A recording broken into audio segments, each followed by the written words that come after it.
Hey guys, and welcome to episode 12 of my RS Noob account series. A bit of a different one to open the episode today, and that's an Umbral chest loot. So this would have been from the monthly drops. Every month you have a chance of sort of a crate of stuff. Sometimes an Umbral loot, sometimes it's a mystery gift box, sometimes it's just oddments in some lamps. But for this month it was the Umbral chest.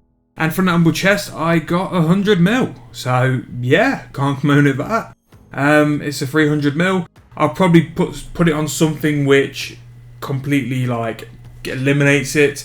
I don't really like that 100 mil cash boost along with the golden party hat to really define this account. I'd rather just sort of make money as and when I need it just to support it, because I think it's more relevant to what people would go through on accounts anyway. So here I am with Victor Trader. I had some bonus XP left from divination, so I've just traded that for some large dwarven toolboxes. They will come in use for me later on with woodcutting.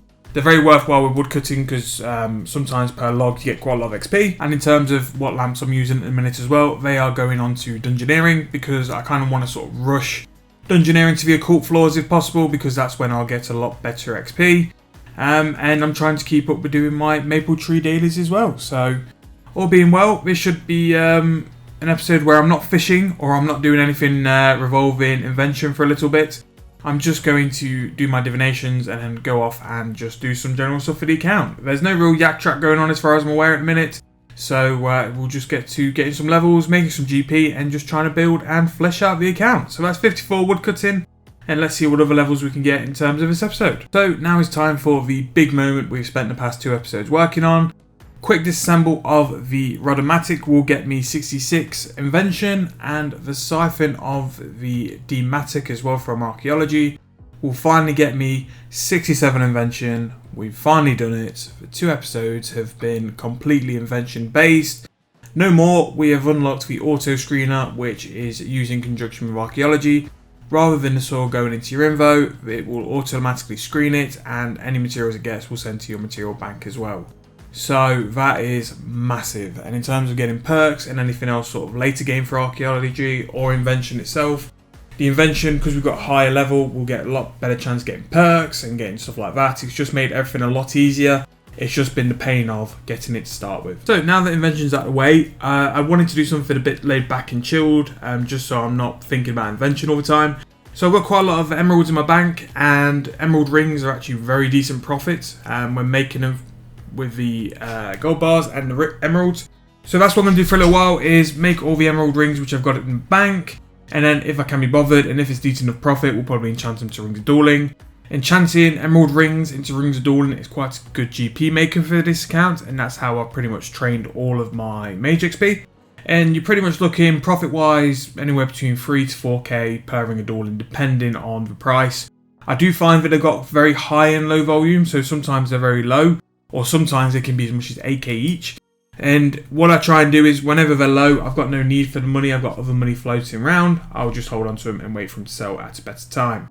So during a bit of a sort of time when I wanted to go and do something else, and when I needed to level that Matic up, I went and did some material cash collecting, and did the Blood of Orcus and the Hellfire Metal.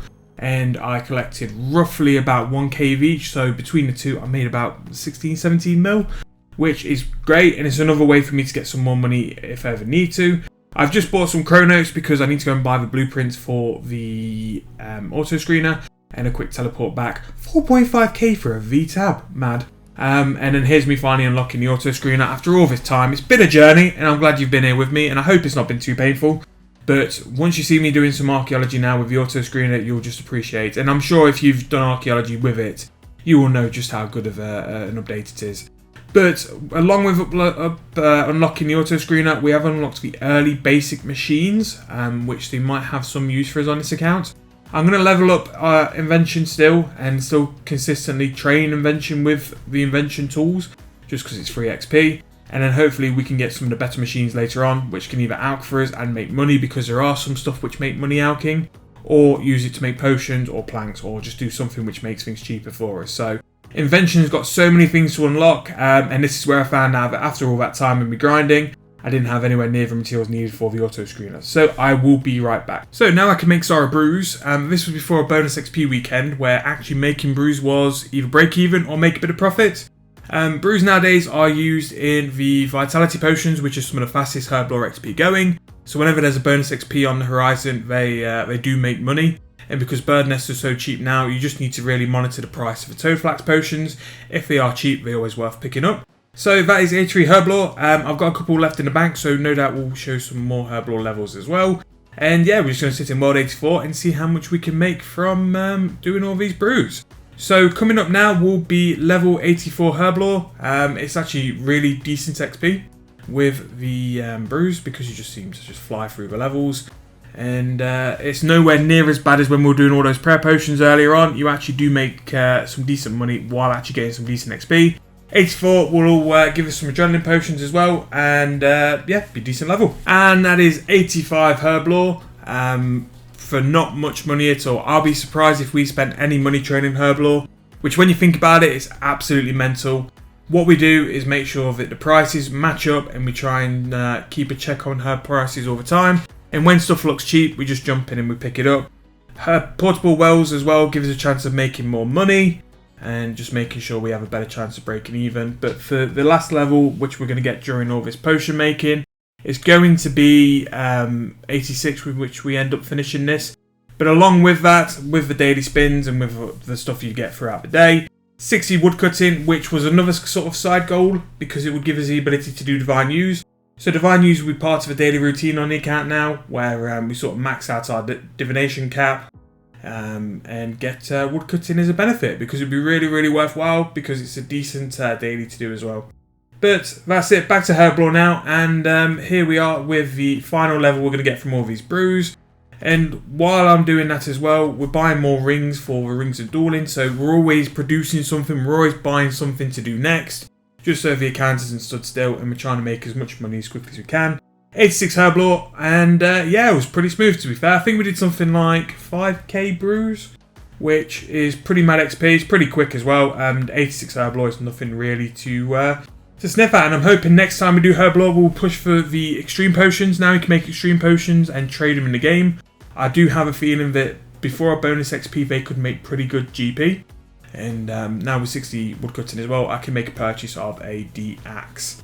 So D-Axe 600k, it's not too bad. Going to put an augment on it as well. What I didn't realise is once it's augmented, you can only use it when you wield it, which means I've got to get 60 attack, so we do have to train combat at some point as well very soon. So this will be a very random clip, 62 rune crafting from a lamp, but I'm just about to get 93 crafting. Now, on the back of every bonus XP weekend, Dragonstones go very cheap, and now that you can use the best portals with Dragonstone necklaces, there's always a demand for them.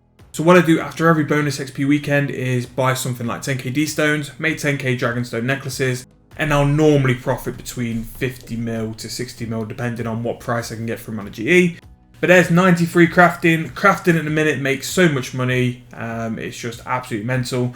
I might do a little video of going through what I do with crafting to make money, and also what the best things are to do as well, and how I rotate between them to make sure I get the best profit from each. If you'd like that, let me know in the comments and I'll make the video. But I'd just like to let you know now that that is the last clip I need to do to be fully updated with this series and this account. Now hoping by the end of December I'll be able to do a bit of a bank view and a bit of an account update, just so we can get everyone up to date with where the account is and what we've accomplished from this year. Now I do apologise, it's not been as sort of close together as it should have been, and it's been very spread out and very sporadic.